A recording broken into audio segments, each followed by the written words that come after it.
Muy buenas tardes, bienvenidos a nuestro programa de Izquierda Socialista en el Frente de Izquierda Unidad. Hoy vamos a abordar el tema FMI, deuda externa y la renegociación que ha encarado el gobierno de Alberto Fernández con dicho organismo para pagar 50.000 millones de dólares, deuda que se suma a toda la anterior, haciendo que el endeudamiento global del país supere ya los 400.000 millones de dólares. Vamos a develar algunos interrogantes.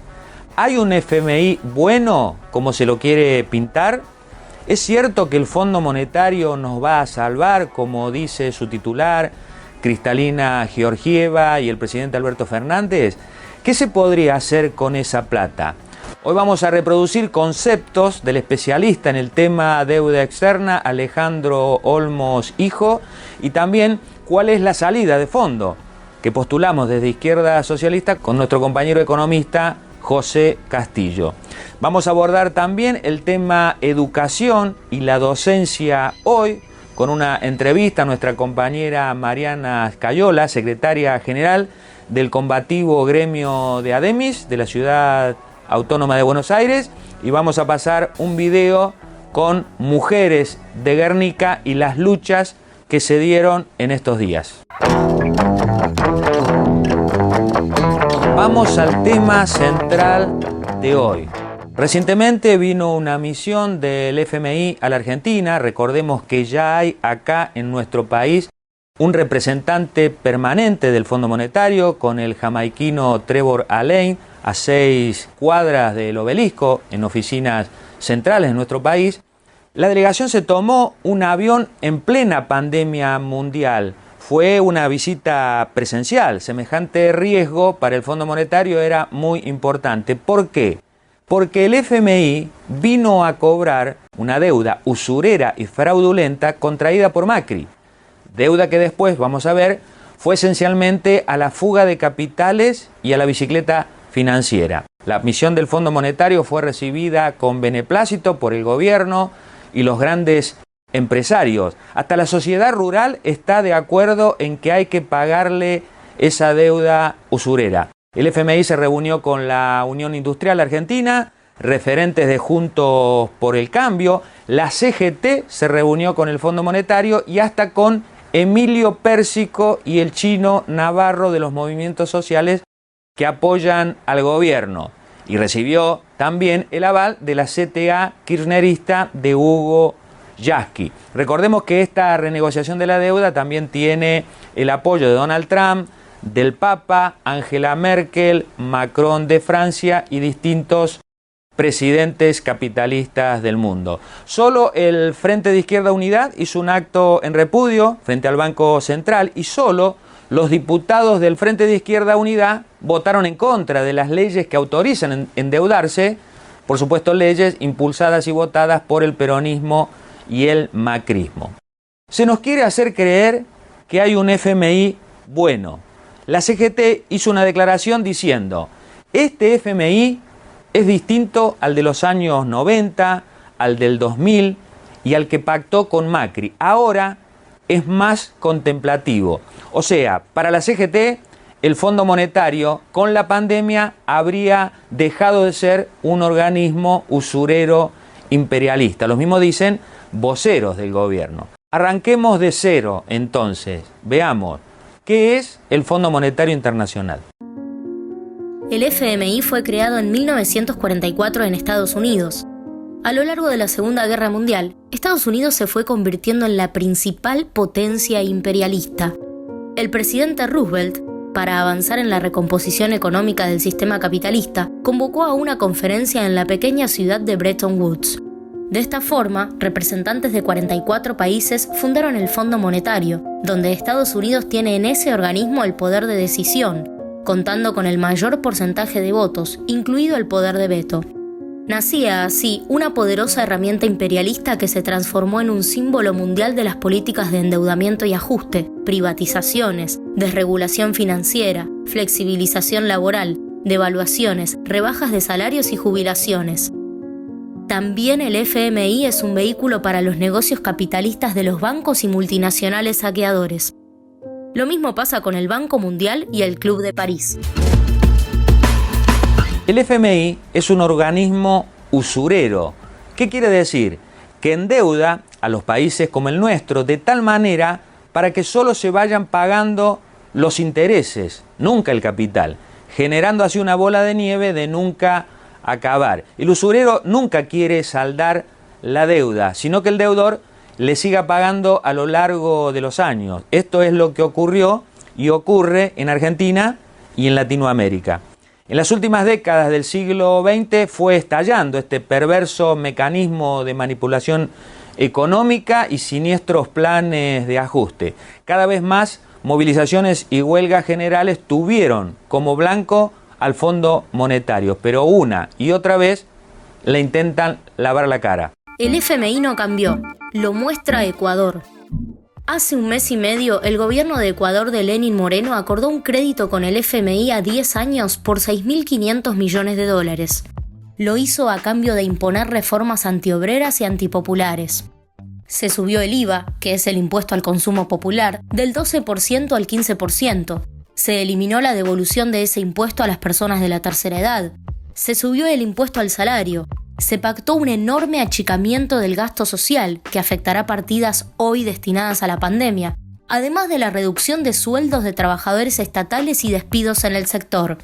En total, una reducción del actual 8,9% del PBI hasta llegar al 0,6% en 2022, es decir, un ajuste permanente. Recordemos que Ecuador viene de derrotar en 2019 una suba sideral exigida por el FMI del precio de los combustibles, provocando una rebelión que la frenó, demostrando que se pueden derrotar los planes del Fondo Monetario. También en estos días el FMI elogió la economía de Bolsonaro en Brasil, en particular el ajuste sobre las jubilaciones y los proyectos de ley enviados al Congreso para bajar el gasto social. Y en Costa Rica, decenas de miles de manifestantes vienen de semanas de cortes de calles y anuncian huelgas y movilizaciones en rechazo a un acuerdo con ese organismo. El FMI le prestará a Costa Rica $1.750 millones imponiendo nuevos impuestos, la privatización y liquidación de instituciones públicas, como el Banco Internacional de Costa Rica, entre otras. A ver qué dice de la deuda Alejandro Olmos hijo, abogado, investigador y especialista en el tema, hijo de Alejandro Olmos padre, quien denunció los negociados de la deuda bajo la última dictadura militar, cuyo juicio logró un fallo favorable después de 18 años. Olmos Gaona ha denunciado penalmente a distintos políticos patronales, entre ellos a Kicillof. Esto nos dice en esta primera parte, en un largo reportaje que Alejandro Olmos brindó a radio24.com. Primeramente, la deuda es, además de externa, es eterna. Y acá hay una realidad que indudablemente generalmente no se comenta, y es que esta deuda que tenemos hoy, bonos del 2016, del 2017, del 2005, y los bonos del 2005 que emitió el doctor Kirchner era para cambiarlos por los bonos de la década del 90, inclusive los bonos Brady. Y los bonos de la década del 90 eran consecuencia de la década del 80. Y el origen de todo eso era la dictadura militar. Cuando mi padre inició ese juicio, que tardó 18 años, los peritos que intervinieron dijeron tres cosas fundamentales. La deuda no tiene justificación económica, ni administrativa, ni financiera. Y un agregado, se desconoce el destino de los fondos. Las nuevas investigaciones demostraron que sí se conocía el destino de los fondos. El 40% se había ido del país, el 30% había servido para pagar intereses de la deuda, y el 30% restante eran obligaciones por compra de armamentos de la dictadura militar. Por eso el juez Jorge Ballestero, cuando en el 2000 dictó un fallo, estableció que la mayor parte de esa deuda era producto de acciones delictivas, de actos ilícitos. Para el derecho argentino, los actos ilícitos son nulos de nulidad absoluta, los actos y sus consecuencias. Pero eso fue reconocido sistemáticamente por todos los gobiernos de la democracia y aquí no pasó nada. Las cámaras del Congreso nunca quisieron investigar la deuda a pesar de los proyectos que se presentaron durante años. Y entonces, claro, llegamos a hoy.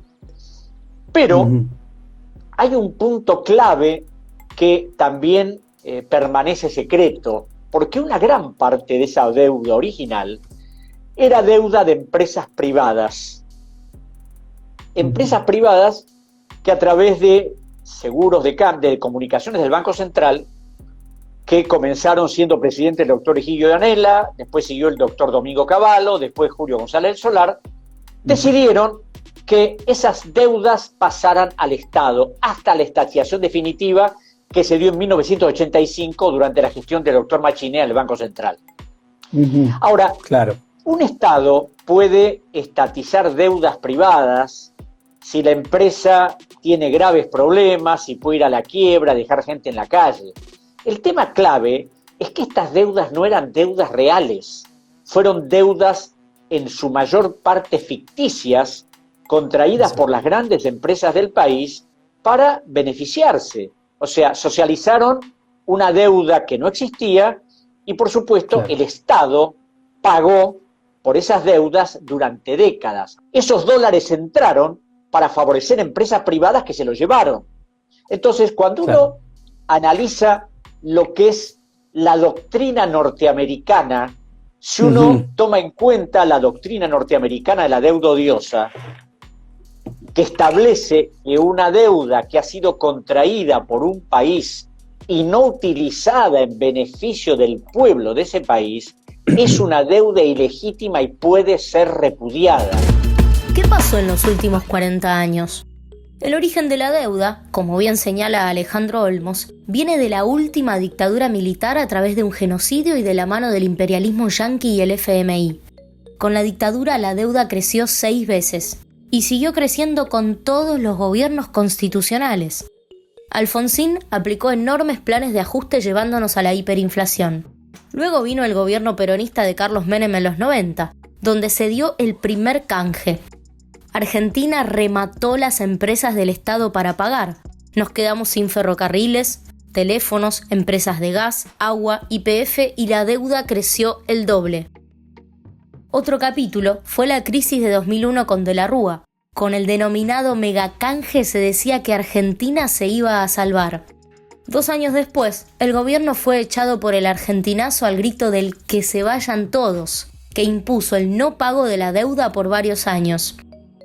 Luego, en los 12 años de gobierno peronista-kirchnerista, Néstor Kirchner reanudó los pagos mediante los canjes 2005 y 2010 y le pagó de contado al FMI diciendo que nos habíamos desendeudado. El kirchnerismo pagó 200.000 millones y se fue del gobierno dejando una deuda similar. Macri, en 2015, nos endeudó sideralmente y volvió al pacto con el FMI. Ahora es el peronismo del Frente de Todos quien reanuda los pagos, con más ajuste. Veamos qué nos sigue diciendo Alejandro Olmos sobre la deuda.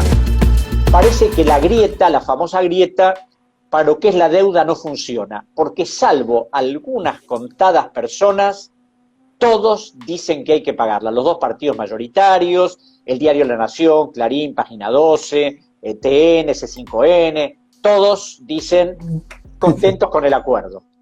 El gobierno de Macri, que era de un cinismo absoluto, ellos venían a endeudar al país y no tenían empacho en decirlo. Pero ¿qué pasa? El gobierno actual, como el gobierno anterior al año 2015, las claudicaciones las mostraba como éxitos. Es decir, los acuerdos de deuda que hizo, que fueron acuerdos donde la deuda no bajó ni remotamente lo que dijeron, lo presentaron como el éxito más grande de la historia argentina. Cuando se le pagó al Club de París en el año 2014, cuando se acordó con el Club de París pagarle en 5 cuotas, también lo mostraron con un gran éxito, ¿no?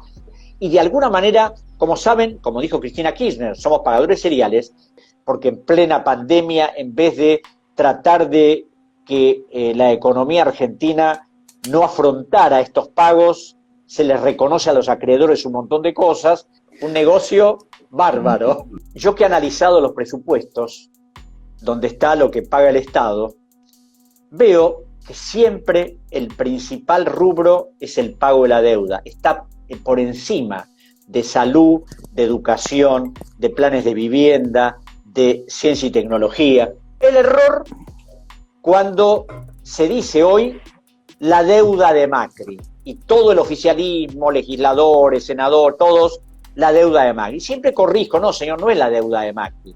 Macri no ha emitido un solo bono de deuda, ni una letra del Tesoro, que no le hubiera autorizado ambas cámaras del Congreso, donde no tenía mayoría.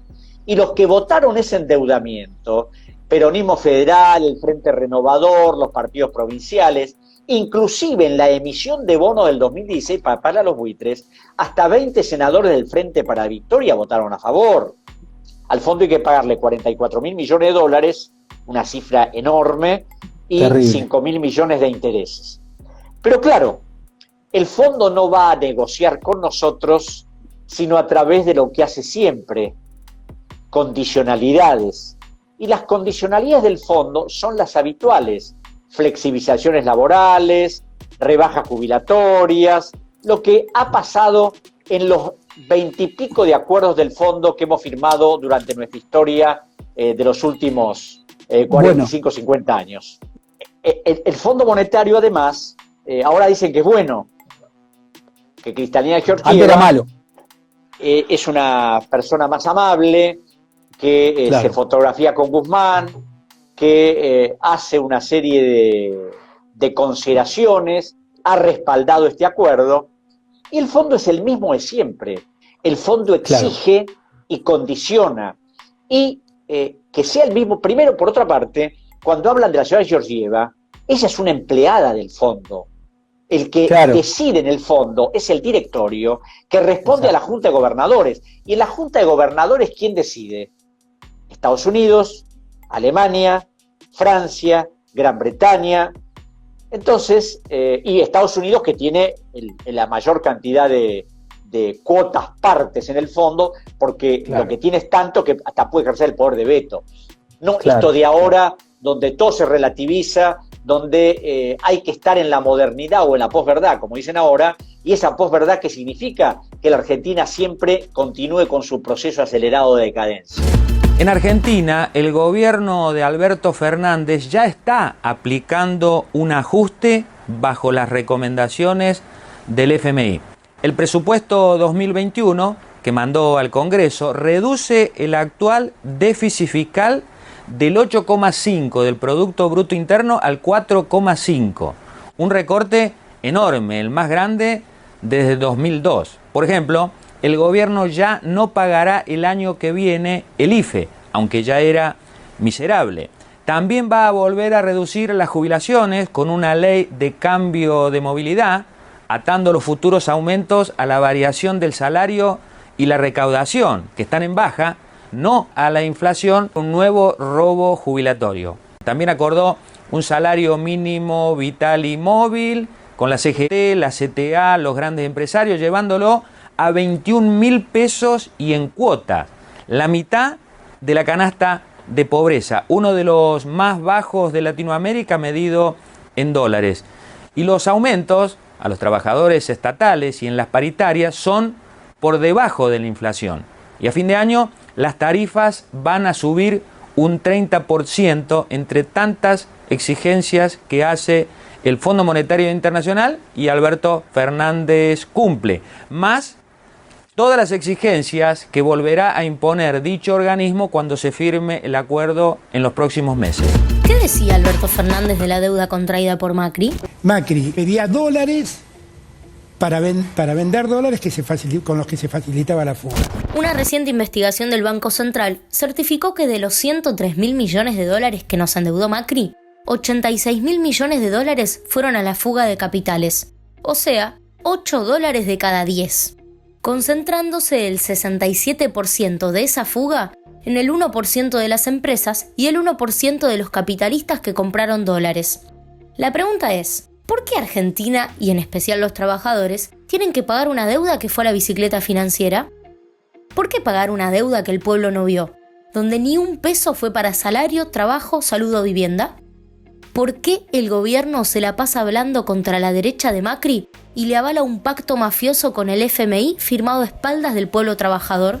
Un verdadero doble discurso. Veamos un video que hizo Cristina Kirchner en 2007 diciendo que las nuevas generaciones se iban a olvidar del Fondo Monetario. A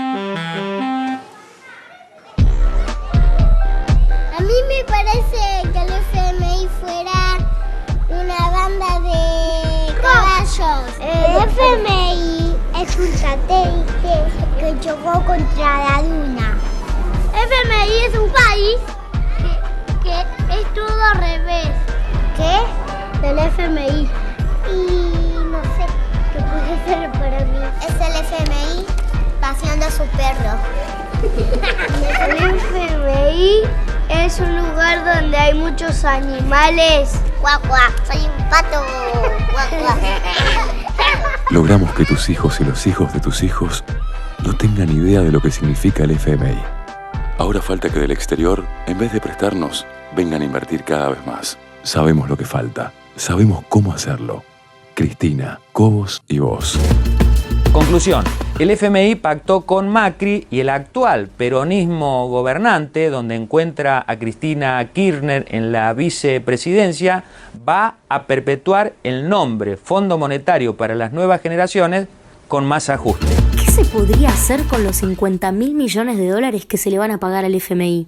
Con ese dinero se podrían construir 2,5 millones de viviendas populares para solucionar el grave problema habitacional en todo el país, empezando por las familias de Guernica. Además, eso generaría millones de puestos de trabajo dando empleo genuino a los desocupados. Con ese dinero, también se podría otorgar un salario social de emergencia de 47.000 pesos por todo un año a 11 millones de personas. O se podrían subir las jubilaciones a 6 millones de jubiladas y jubilados a 47.000 pesos durante 3 años. ¿Cuál es la salida ante el endeudamiento y el FMI?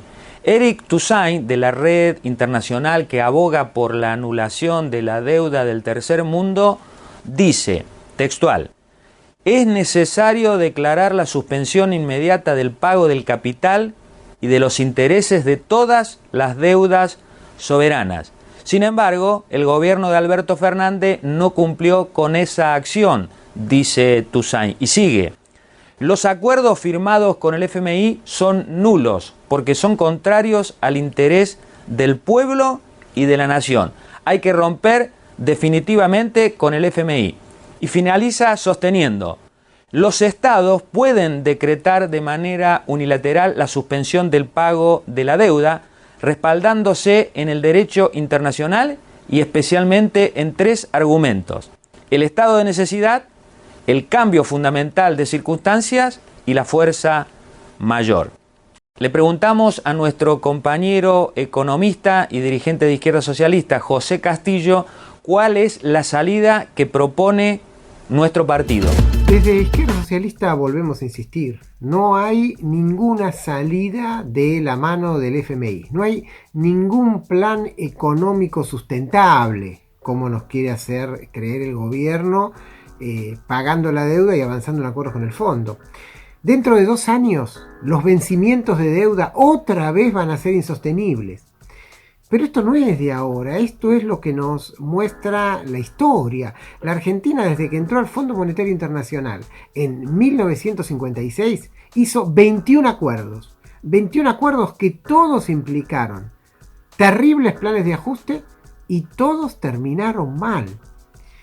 Pero además también tenemos los ejemplos del resto del mundo. Miremos Grecia en la última década. Grecia, pagando la deuda y firmando acuerdos con el fondo, terminó destruida. Se privatizó todo, hasta las islas turísticas. Se bajó varias veces las jubilaciones. Quedó en la miseria y en la pobreza extrema y endeudada hasta el año 2040. Entonces, es vergonzoso que en medio de la pandemia, el crecimiento de la pobreza, la desocupación, los niveles de miseria, la prioridad del gobierno de Alberto Fernández sea el pago de la deuda. Desde que asumió, menos de un año pasó.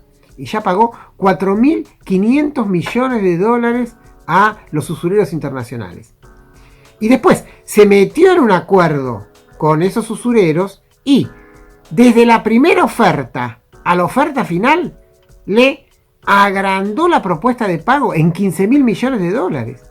Y ahora encima se va a un nuevo acuerdo, un pacto con el Fondo Monetario Internacional que va a significar un mayor ajuste. Entonces, lo que nosotros decimos es que Argentina tiene que hacer valer una política opuesta, una política soberana. ¿En qué consiste? Es muy simple. Suspender inmediatamente todos los pagos en concepto de deuda externa. Romper los lazos políticos y económicos que nos atan al Fondo Monetario Internacional. Y usar todo ese dinero para la salud, para atender la pandemia, para los hospitales, para salario, para jubilación, para dar trabajo. Esa es la salida. Y a la vez, impulsar un frente de países deudores latinoamericanos que de manera conjunta se plantee dejar de pagar, en camino a recuperar nuestra soberanía, a lo que nosotros llamamos obtener nuestra segunda independencia. El año pasado, países africanos como Etiopía, Senegal, Sudáfrica, pidieron la cancelación lisa y llana de todas las deudas y se unieron para bancar esto de manera conjunta. Eso es lo que tenemos que hacer. Ese es el camino y decimos que se puede. Tenemos el enorme ejemplo del argentinazo del 2001 que impuso con esa movilización el no pago. Y el año pasado, otro ejemplo, el Líbano, donde de nuevo enormes movilizaciones le obligaron al gobierno a que deje de pagar. Entonces seguimos insistiendo. Ese es el camino para poder imponer un plan económico distinto, un plan económico obrero y popular, un plan económico que priorice las necesidades urgentes del pueblo trabajador, que evidentemente comienza con dejar de pagar la deuda externa y con romper con el Fondo Monetario Internacional.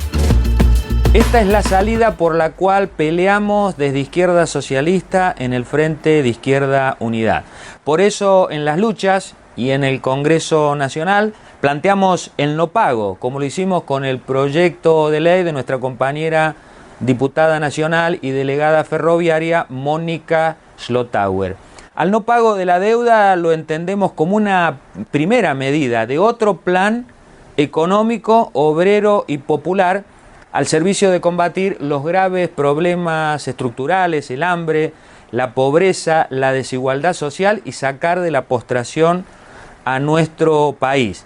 Plan que incluye la necesidad de imponer un verdadero impuesto a las grandes riquezas, a las ganancias de los bancos, de las multinacionales y de los grandes capitalistas, no el tibio proyecto del gobierno que ni siquiera se aprobó. Un plan económico que ante la especulación financiera del dólar imponga la nacionalización de la banca y el comercio exterior y recupere el patrimonio nacional reestatizando las empresas privatizadas. En concreto decimos plata para salud, educación, salario y trabajo, no para la deuda y el FMI.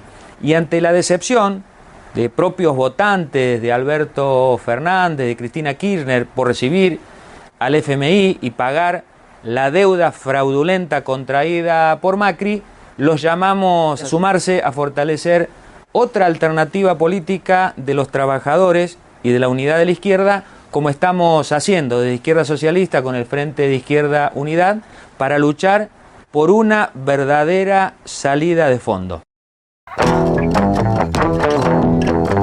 Vamos ahora con una entrevista a la compañera Mariana Escayola, secretaria general del combativo gremio de ADEMI de la ciudad de Buenos Aires, para que nos comente la situación de la educación y de la docencia en plena pandemia. ¿Cómo estás, Mariana? ¿Bien? Bien, todo bien. Bueno, una de las preguntas que te quisiéramos hacer, la primera es la actividad de un docente hoy en plena pandemia. No están yendo a las escuelas, pero están trabajando a full. ¿Cómo nos podés contar al quien no es docente todas las tareas que están haciendo? Es muchísimo. Y agotador hasta de escucharlo.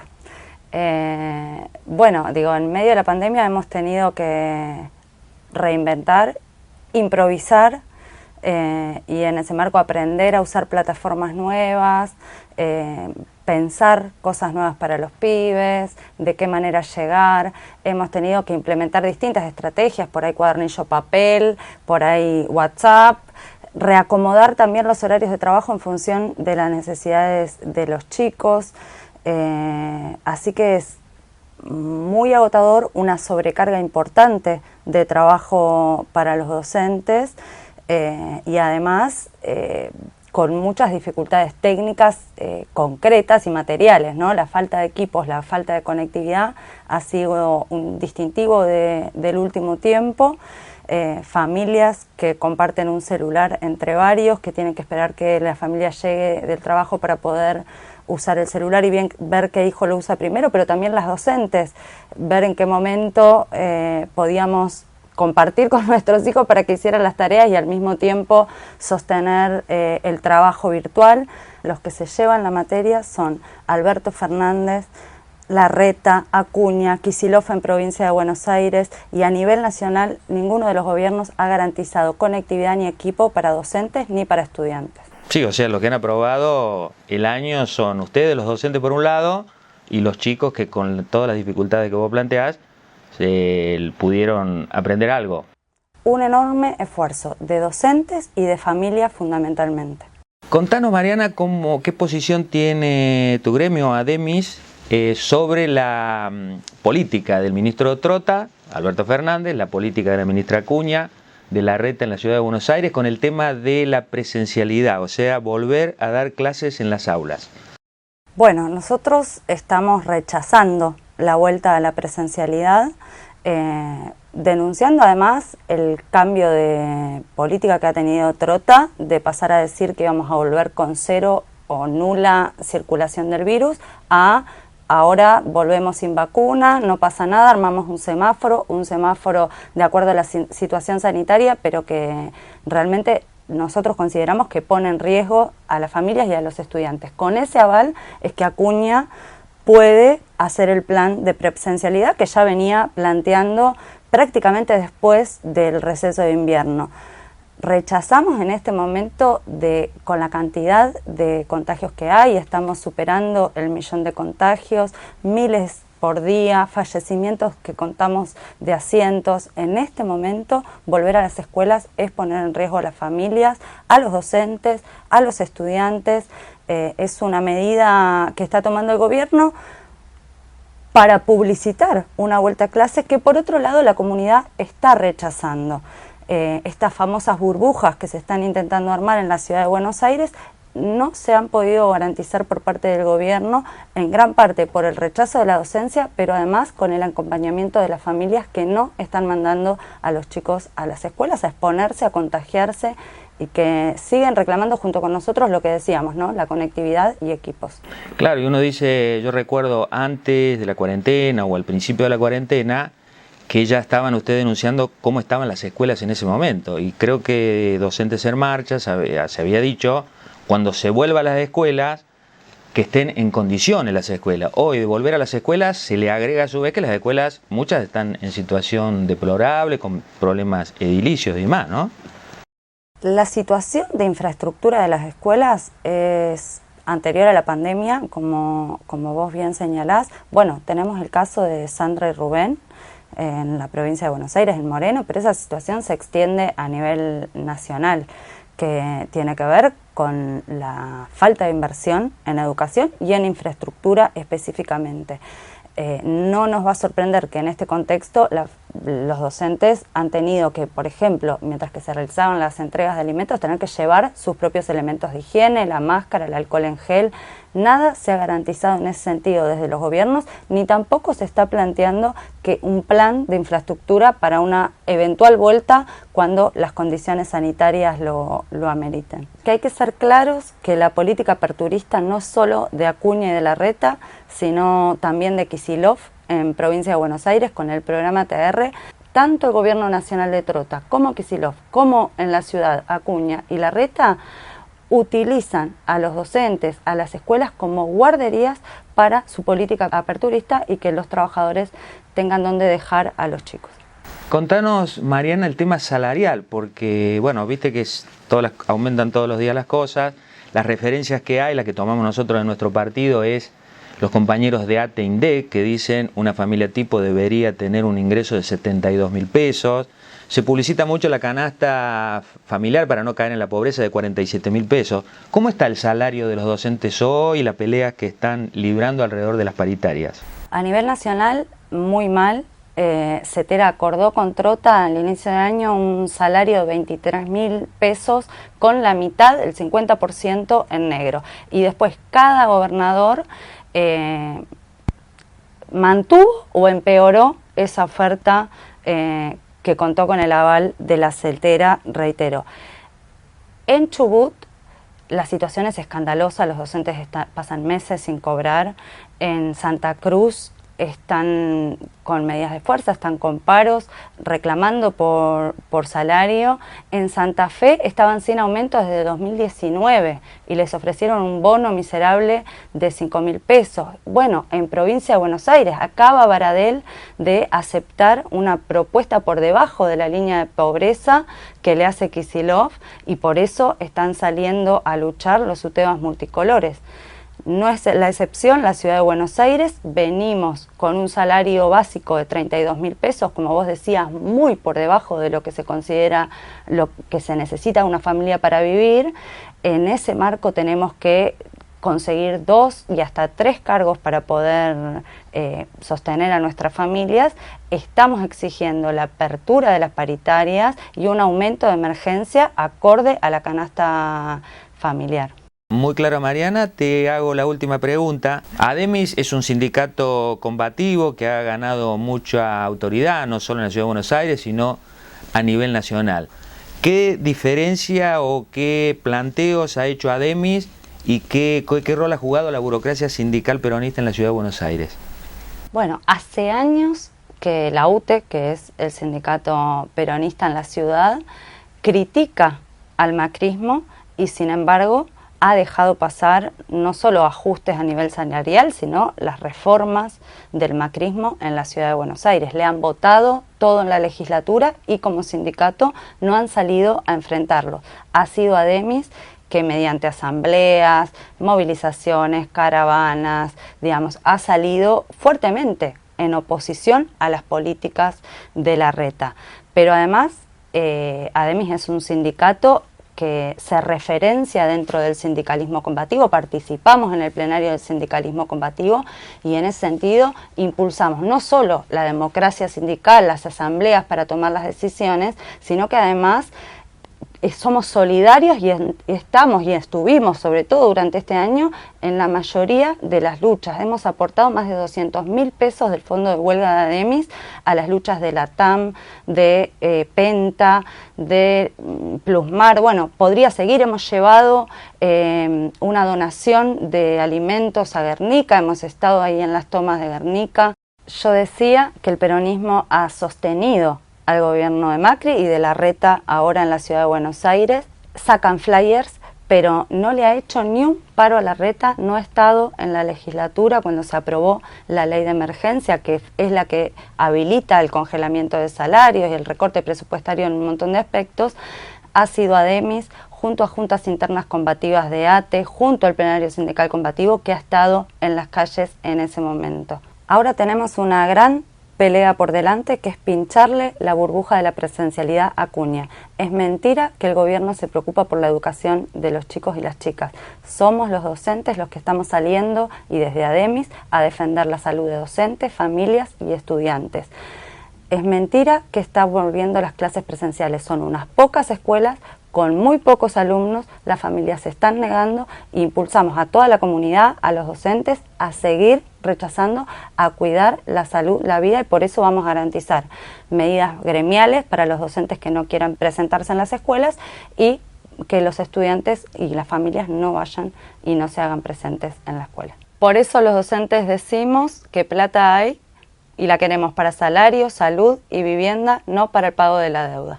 Gracias, Mariana, por la entrevista, muy ilustrativa, y bueno, y darte fuerza para que sigas adelante como secretaria general del gremio de ADEMIS en los próximos años. Muchas gracias.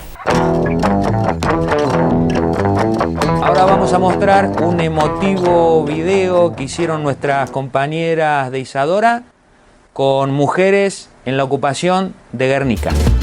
¿Querés vivir en Guernica? Sí, cuando nos enteramos que estaban tomando los terrenos, vino mi marido primero a ver si podía encontrar un lugar. Y bueno, y desde julio que estamos acá, con mi cuñado también, y luchando y aguantando para ver si podemos ganar la posibilidad de tener una tierra propia, digamos. Yo escuché que estaban acá agarrando y me invitaron, como sabía que estaban necesitando, y tengo un hijo y no tengo dónde vivir.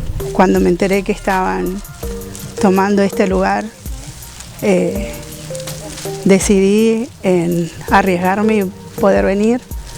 Ya hace más de un año que viví alquilando, pero a través de la enfermedad que tengo, tuve que dejar. Fui violencia de género, dejé mi casa y vine a tomar un terreno acá para estar más tranquila, vamos a decir, porque tampoco estamos tranquila acá. Estoy en la toma hace 3 meses. Es una gran felicidad saber que lo haces por un pedazo de tierra donde vos decís, por fin voy a poder construir y mi hijo o mi hija o mis hijos van a poder jugar en el patio. Estoy viendo con mi hermana también, que también está en una situación, que ella tiene 3 hijos y no tenemos para levantar la casa, no se puede. Uno se arriesga muchas cosas estar acá, pasar enfermedad, frío, calor, hambre muchas veces. Nos mantenemos con las ollas populares que hacen, gracias a las organizaciones, a las familias, a los vecinos que ayudan. La verdad que muchos días de hostigamiento policial y todo no nos deja vivir tranquilos. Los chicos no podemos tenerlo jugando en la calle y es muy feo vivir así. Pero seguimos en la lucha. No es fácil vivir acá. Todos tenemos una tarea acá. El que no cocina lava los platos y el que no lava los platos tiene que ir a buscar agua. Así que mañana, pasado y todos los días estamos en plan de lucha y espero que nos acompañen y que por favor sea visible. Muchas propuestas, como que ofrecieron viviendas supuestamente, que todavía no, los que aceptaron todavía no tienen nada todavía. Que haya una ley que pueda permitir que todos los trabajadores podamos tener nuestro techo digno, nuestra vivienda digna, cuota en pesos, fijos. No queremos regalo, no queremos que nos regalen un pedazo de tierra, queremos comprarla. Estamos con ellas en la lucha para que puedan ganar, porque el derecho a la vivienda es un derecho para todas y todos. Seguimos invitando a que se sumen a la campaña de colaboración para mantener esta lucha firme, para acercarle a estas mujeres, a estas familias alimentos. Estamos pidiendo artículos de limpieza, y todo lo que puedan colaborar. Denunciamos la responsabilidad del gobierno de que hoy sean mujeres, niñas, niños quienes estén en estas condiciones. Le exigimos al gobierno nacional, peronista Alberto Fernández, como también al gobierno de Kicillof, que les dé una solución que no sea el desalojo y la represión, sino que sea un plan de viviendas, una solución habitacional, que es lo que ellas están reclamando. Y por eso hoy estamos aquí, desde Isadora, desde Izquierda Socialista, dándoles toda la solidaridad a las familias del Guernica, y vamos a estar junto a ellas hasta que esta lucha exigimos tierras para vivir. Las principales luchas de estos días.